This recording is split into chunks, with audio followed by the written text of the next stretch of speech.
الحمد لله رب العالمين وأفضل الصلاة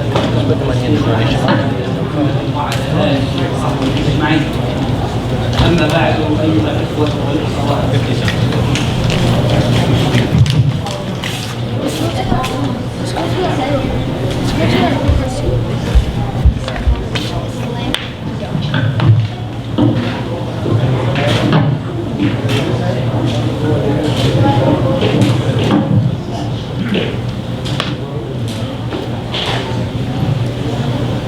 أيها الإخوة والأخوات، من معاني هذا الشهر العظيم ومن ثمراته وفوائده لنا نحن المسلمين أن يعودنا ويدربنا على التغيير. إن الله لا يغير ما بقوم حتى يغيروا ما بأنفسهم. لا بد من كل فرد منا على مستوى نفسه وأسرته وأولاده أن يبدأ فيغير إلى الأفضل والأتقى والأحسن. وهذه السنة، سنة التغيير، هي سنة الله تعالى في الخلق. فإن لم نغير نحن إلى الأفضل استبدل الله تعالى بنا قوما آخرين. من مشاهد السيرة النبوية المشرفة نموذج للتغيير إلى الأفضل وإلى الأتقى. يأتي شاب إلى رسول الله صلى الله عليه وعلى آله وسلم، وقبل قليل قرأ شيخنا الكريم: لقد من الله على المؤمنين إذ بعث فيهم رسولا من أنفسهم، صلوات ربي وسلامه عليه. يأتي هذا الشاب وقد عانى من صراع بين الإيمان وبين المعصية، فأشفق على نفسه فجاء إلى رسول الله صلى الله عليه وسلم الذي أرسل رحمة للعالمين: يا رسول الله، ائذن لي بالفاحشة. يستأذن النبي صلى الله عليه وسلم، والصحابة رضي الله عنهم بين حبيبهم وسيدهم رسول الله صلى الله عليه وسلم. كيف يجرؤ هذا الشاب أن يتكلم بهذه الكلمة في حضرة النبي المصطفى صلى الله عليه وسلم؟ فغضبوا وكادوا ينهروا هذا الشاب، ولكن فبما رحمة من الله لنت له. يقول النبي صلى الله عليه وسلم لأصحابه: اهدأوا ادنه، تعال. يقترب الشاب وجلا ومعظما ومتشوقا إلى هذا النبي العظيم صلى الله عليه وسلم. تعال إلى أن أجلسه بجانبه، ثم قال: يا بني، أترضاه لأمك؟ أترضاه لأختك؟ أترضاه لعمتك؟ أترضاه؟ والشاب يقول: لا والله يا رسول الله. قال: وكذلك الناس لا يرضونه لأمهاتهم ولا لبناتهم ولا لخالاتهم ولا لعماتهم. ثم وضع النبي المصطفى صلى الله عليه وسلم كفه الشريفة على صدر هذا الشاب وقال: اللهم طهر قلبه وحسن فرجه. يقول هذا الشاب: جئت إلى النبي المصطفى صلى الله عليه وعلى آله وسلم، وأحب شيء إلى قلبه فاحشة الزنا، وخرج من عند النبي المصطفى صلى الله عليه وسلم وأبغض شيء إلى قلبه تلك الفاحشة. من أي شيء أيها الإخوة والأخوات؟ فبما رحمة من الله لنت له، ولو كنت فظا غليظ القلب لانفضوا من حولك. ساعده صلى الله عليه وعلى آله وسلم على أن يغير ما بنفسه، وقد تغير هذا الشاب. وسأروي لكم بعد فاصل الترجمة إن شاء الله من هو هذا الشاب وكيف تغير. تفضل. بسم الله الرحمن الرحيم والصلاة على رسول الله. So the focus of tonight's topic, as the Sheikh started with, is change. And Ramadan is the month of change. Allah subhanahu wa ta'ala blessed us in this month to try our best to change a lot of norms. Well, by fasting, you change a lot of norms that you have in your daily life. This will give you the power to change bigger things in your life. And the idea of change is one of Allah subhanahu wa ta'ala's principles on earth. So we really need to learn how to change things to the better, how to enhance things in our lives. And this is our time to learn this principle of change. And Sheikh mentioned a story about a young man who came to Rasulullah sallallahu alayhi wa sallam, and in front of all the Sahaba, he asked him if he can have a premarital relationship, if he can have a relationship outside of marriage.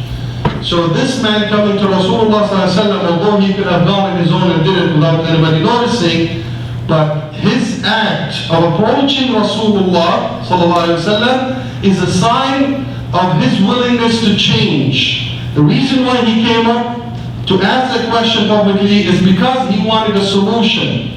So that man came up to Rasulullah sallallahu alaihi wasallam, asked him publicly that he wanted to give him the permission to have a relationship outside marriage. And the Sahaba, they were listening, they were upset. They were upset with him. But Rasulullah ﷺ, known for his mercy, he invited him to come closer. And he asked him to come closer so he can talk to him about his request.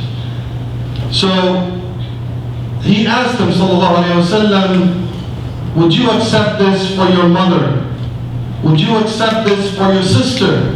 Would you accept this to any close related woman? And for sure, the young man, every time he replied with no, I will never accept this to any of my relatives. So Rasulullah ﷺ told him, so other people will never accept this to their relatives. Who is this man and how did he change is what inshallah we're going to hear in the second part of this speech.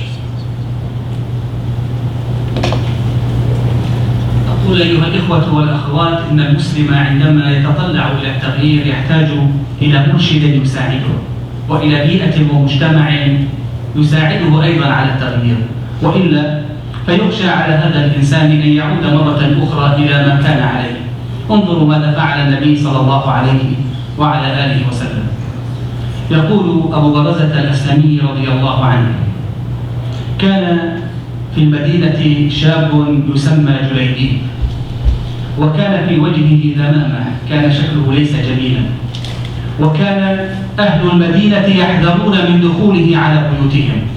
ذكر بعض العلماء أن هذا الشاب هو جليبيب، هذا هو الشاب الذي جاء يسأل النبي صلى الله عليه وسلم أن يأذن له بتلك الفاحشة. فكان أهل المدينة يحذرون من دخوله على بيوتهم. وكان الأنصار إذا كبرت عندهم بنية لا يزوجونها حتى يعلموا أن النبي صلى الله عليه وعلى آله وسلم لا يريدها لنفسه. فذات يوم والنبي صلى الله عليه وسلم بين أصحابه يقول لرجل من الأنصار: تزوجني ابنتك؟ فقال الرجل وقد امتلأ قلبه بالسعادة: نعم وكرامة يا رسول الله، ونعم عيني، يعني سعادة كبيرة جدا. فقال النبي صلى الله عليه وسلم: يا هذا إني لا أريدها لنفسي، إني أريدها وأخطبها لجليبيب. فنظر الرجل وتوقف، ماذا يقول بين يدي رسول الله صلى الله عليه وسلم؟ يا رسول الله أشاور أمه.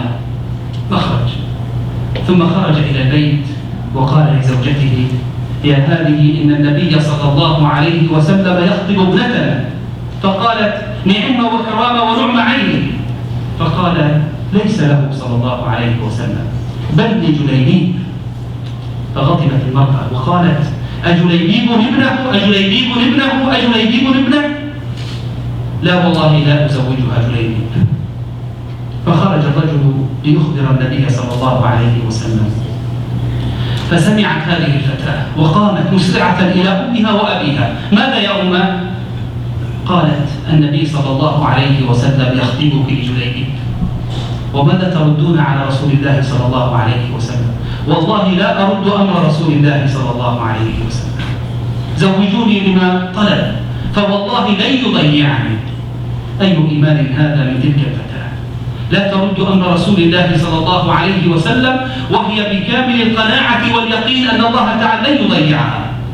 فذهب الرجل مستبشرا إلى رسول الله صلى الله عليه وسلم: يا رسول الله هذه ابنتك فزوجها من تشاء. فزوجها جليبيب. وقال النبي صلى الله عليه وسلم: اللهم صب عليها الخير صبا ولا تجعل حياتها كدا كدا.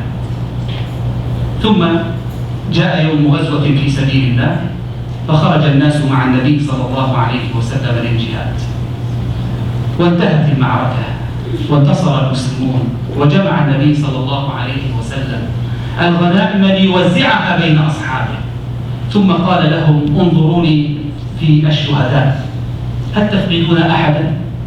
قالوا لا يا رسول الله، نفقد فلان وفلان، فرأوهم. قال هل تفقدون أحدا؟ قالوا لا يا رسول الله. قال ولكني أفقد جليبيبا، ابحثوا لي عن جليبيب. فبحثوا فوجدوه بين 7 من المشركين قد قتلهم ثم استشهد في سبيل الله. فجاءوا إلى النبي صلى الله عليه وسلم: يا رسول الله هذا جليبيب. فجاء إليه ونظر إليه على الأرض وحوله 7 من المشركين قد قتله. فقال النبي عليه الصلاة والسلام: وقد قرت عينه بهذا الشاب الذي تغير من شاب يستأذن بالفاحشة إلى مجاهد في سبيل الله. قال عليه الصلاة والسلام: قتل 7 ثم قتلوه، هذا مني وأنا منه، هذا مني وأنا منه، هذا مني وأنا منه. يقول أبو برزة الأسلمي رضي الله عنه: فحمل النبي صلى الله عليه وسلم جليبيبا على ساعديه، وبدأ حفر القبر ليضعوه فيه، وليس لجليبيب فراش إلا ذراعي رسول الله صلى الله عليه وسلم، ثم أنزله في القبر. هكذا كان نبينا صلى الله عليه وسلم، وهكذا كان منهجه في الدعوة إلى الله، يشجع الناس على التقوى والصلاح وعلى العمل الصالح، ويبحث لهم عن الأمان فيزوج العزب منهم لكي يحميهم من الوقوع بالفاحشة، ثم يتفقدهم فيخشى عليه، ثم يقر الله تعالى عينه بأصحابه كما أقر عينه بجليبيب. هذا أيها الإخوة والأخوات صورة أو حادثة في عهد رسولنا صلى الله عليه وسلم. ما أحوجنا اليوم أن نتأسى بهذه السنة المحمدية، وأن نجدد عهدنا مع الإيمان والعمل الصالح. لعل الله سبحانه وتعالى أن يكتبنا من المقبولين. صلوا وسلموا على رسول الله صلى الله عليه وسلم، فقد أمركم الله تعالى بذلك في كتابه.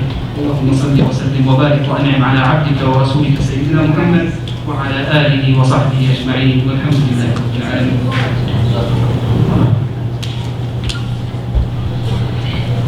In continuation, the quest to change will need a person to guide you. We need a person to help you to change. And in the story of this young man, we will see how Rasulullah ﷺ played that beautiful role in helping him change. So that young man's name was Julaybi, and he wasn't the most handsome person in the Medina. And one day, Rasulullah ﷺ went to a man from the Ansar and asked him for his daughter's hand for marriage. So the man was very happy. He was extremely happy. He said, of course, for sure. And Rasulullah ﷺ said, I'm not asking for her hand for me. I'm asking for her hand for Julaybi. And Julaybi was not very welcomed by a lot of people in the Medina. So when he heard that it was for Julaybi, he paused for a second and he got worried. And he said, let me ask her mother.